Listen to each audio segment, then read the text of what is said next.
Hi viewers, ఇవాళ తోటకూర పెసరపప్పు కర్రీ ఎలా చేసుకోవాలో చూద్దామండి.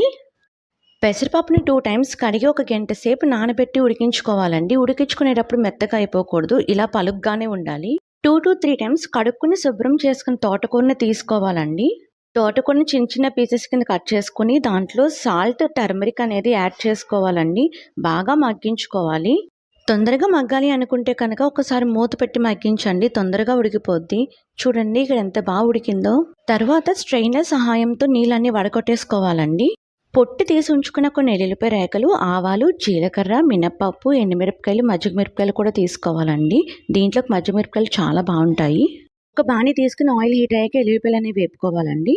ఎల్లుల్లిపాయలు అయ్యాక మిగతా అన్నీ కూడా వేసుకుని బాగా వేపుకోవాలండి. తర్వాత తోటకూర, పెసరపప్పు వేసుకుని బాగా కలుపుకుని మగ్గించుకోవాలండి.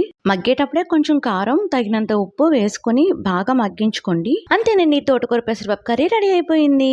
I'm Deepika Raju. Thank you so much.